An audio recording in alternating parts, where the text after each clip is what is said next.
Good evening, everybody. Welcome back to Fantasy Sports Review. I'm Phil Hargis. Finally, fantasy football season is back. We're excited to be bringing you lots of coverage, lots of predictions, lots of projections, all that exciting stuff you need for your drafts. But we're still early off in the season here where we want to take a break here from the drafting and bring a special treat to you. One of the things we've talked about all the years that we've been bringing the show to you since back in 2002, every year since then, Doug and I have participated in the World Championships of Fantasy Football. It is the premier fantasy football draft that you can participate in. You go out to Las Vegas to draft the team, and eventually they grew. You can do it in other cities, but Vegas is the place to be for this draft. It's the Super Bowl of fantasy football. It's the Kentucky Derby of fantasy football. It's the World Series of Poker of fantasy football. It is the place to be. Now through cyberspace and through Skype technology, we have a special guest tonight. But let me just start off by welcoming our co-host, fantasy football expert, wannabe Robbie Castro. Welcome back to the show, man. Phil, it's great to be back. I've been waiting for this day since January, I guess. It's the last time we did our show.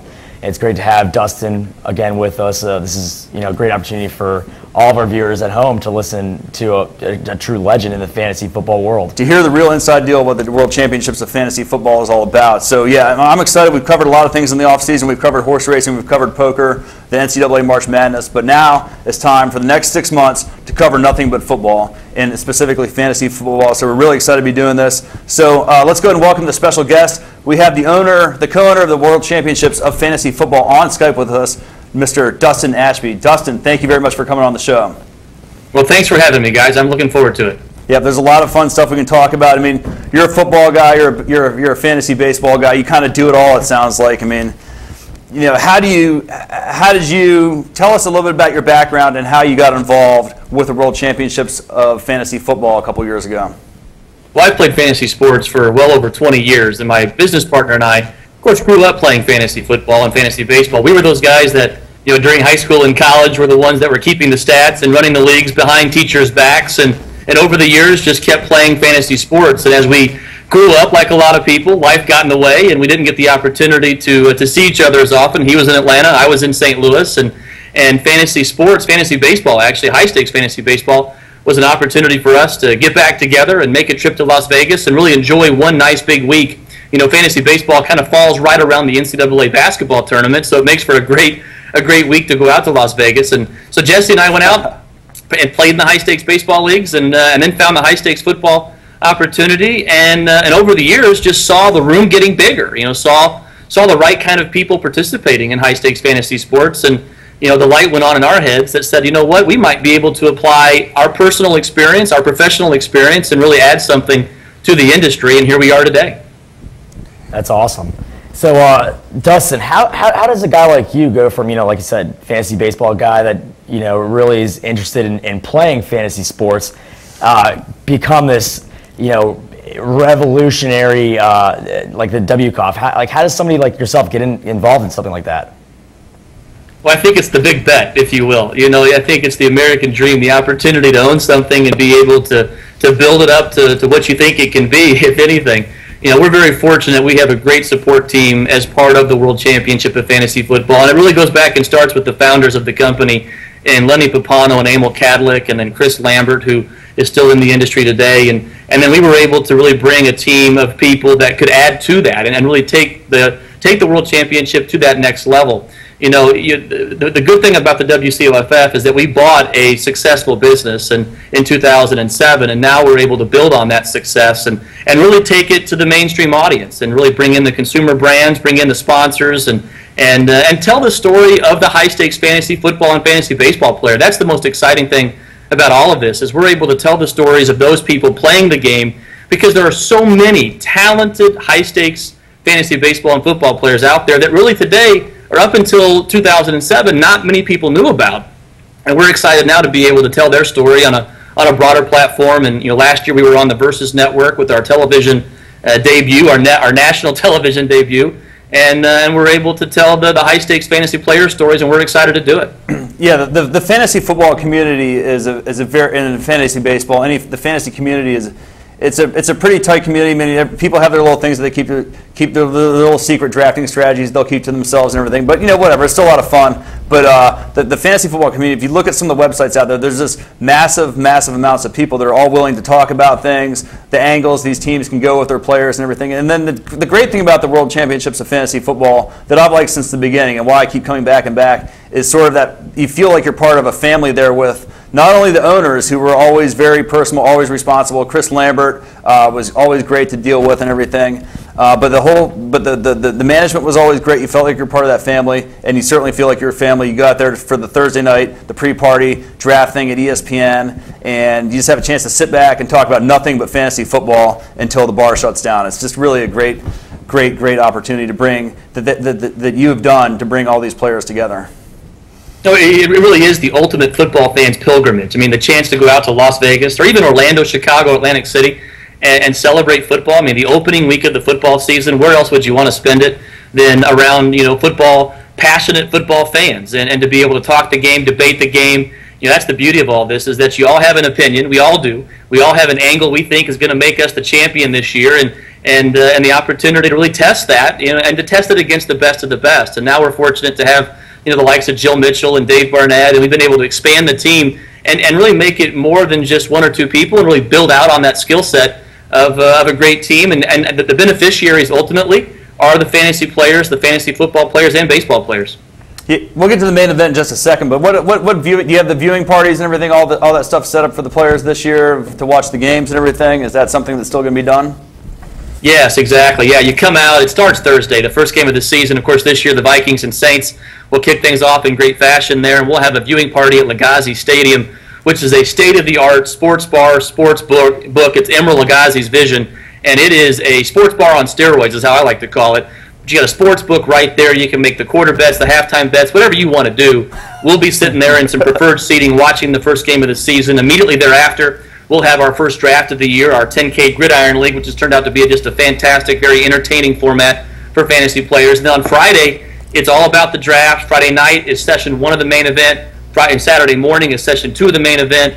We'll do a players party on Saturday night, and then of course Sunday we'll watch all the games together, the full slate of games, and we get to see how that week 1 lineup will fare and as far as their kickoff to 2010. Yeah, week 1's huge when you talk about fantasy football. I know that the past couple years I've tried to enhance my draft strategies a little bit, try to go more running back oriented as I usually drafted a quarterback in the first round. It's always failed me. But Dustin, it sounds like 2009 was such a great success. How do you envision 2010 this season? Well, we're excited to keep building on things. We've added some additional formats with our online championships. We talk a lot about the live event, which is what really separates the World Championship from anybody else. But we also have a great and very thriving online community. So people are drafting tonight, tomorrow, all the way up until the beginning of the season. So we've added a few formats with the online championships, and then at the live event, we're going to keep building out on what we've already done, and keep expanding the formats, the live drafts. We'll have a few more 1K auction leagues that are drafting on Friday. Our 25K Platinum League is back once again on Saturday after the main event, and just keep building on a fantastic product. So we're excited to be at the Venetian, the Palazzo, a gorgeous property there in Las Vegas. At the same time, excited to be in Chicago for the very first time. The Windy City now has a main event opportunity. So we'll be adding to Orlando, Atlantic City, adding Chicago to that mix, and of course the big emphasis still is in Vegas. Yeah, I'm excited to see that there's a diverse number of options for people that want to draft different types of formats. Certain formats are more appealing to others. I know that some people argue, well, the serpentine format's too lucky. It depends if you're the first pick, you win it all. I like the format. I think it's a lot of fun.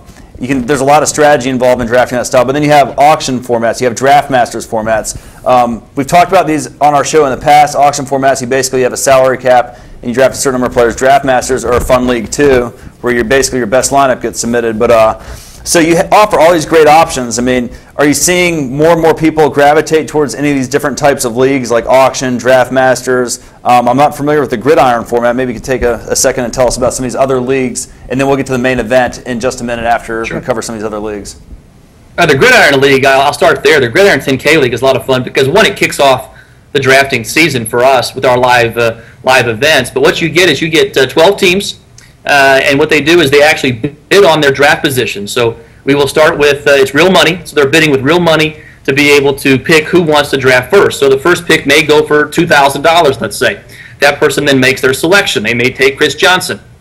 We'll then start the auction again, and the 11 other teams are bidding to be able to see who wants to get pick number 2. That person may buy pick number 2 for $1,800, whatever it may be. They'll then pick Adrian Peterson, let's say. And that process goes on for the first 2 rounds. So the first 2 rounds, you control your own fate with your pocketbook. Now, based upon the position that you purchased in the first round, that's how you'll start round 3. So it really does add a lot of strategy to it as to where do you spend your money. Now, what's unique about this is all that money being spent goes right back into weekly prizes. So we actually award, we call it a skin, for the highest scoring team each week. And the money that is spent in the bidding of which draft spots you want, as well as the waiver wire money throughout the season. You get $1,000 of waiver wire money. Unlike our main event, that $1,000 is actually real money. So if you don't spend it, you get it back. If you do spend it, of course, it's now in the pool, and everybody is competing for that skin money throughout the season. So it's a $2,000 entry fee plus the skin money. It really becomes an exciting league to watch throughout the season, and we've seen a lot of the best fantasy players really gravitate to that format for that reason. So then, so I'm straight, then after you draft the first 2 rounds using your own money, then you're, after the third and through the rest of the rounds, continue serpentine style? Correct, yeah. Okay. It's serpentine based upon the draft position you acquired in round 1. So if you're buying that first pick in round 1 and you're taking CJ or whoever you want to take, you're also getting that first pick in round 3. Okay, and so that makes a lot of sense. That is a lot of fun. I'm not even familiar with that. And that mistake will never happen again, that's for sure. You can't let anything in the fantasy football world escape me. Phil would probably taken Tom Brady 2 years ago, and then he tears his ACL at the first pick. So yeah. Who knows? No, I made the mistake with one of my co-owners of taking Manning in the first round about 5 years ago, and that's never going to happen again. The auction leagues and the Draft Masters leagues, do those continue to grow in popularity as well? They do. The 1K auction is extremely successful, as is the Draft Masters format, which, as you mentioned, is a fun format because lineups are optimized throughout the season. There's no waiver wire worries there. You can't really, you can't make the mistake and start the wrong guy in that format. What has been lately, a huge success for us is the 5K auction and 5K draft leagues. Both those leagues are already full for 2010, and we've had some interesting people actually sign up for the 5K draft. I can mention his name. Jeff Jenkins, former Philadelphia Philly and Milwaukee Brewer, and Ben Sheets. They're in the league this year, so we're excited to welcome them to the World Championship of Fantasy Football, along with poker pros like Daniel Negreanu and Eric Lindgren, Dennis Phillips. So we get some interesting people that like to take part in those higher stakes leagues in the 5K auction and 5K draft. I was listening to you've heard of the Fantasy Sports Channel on XM by now, haven't you? Oh, sure, yeah. I'm actually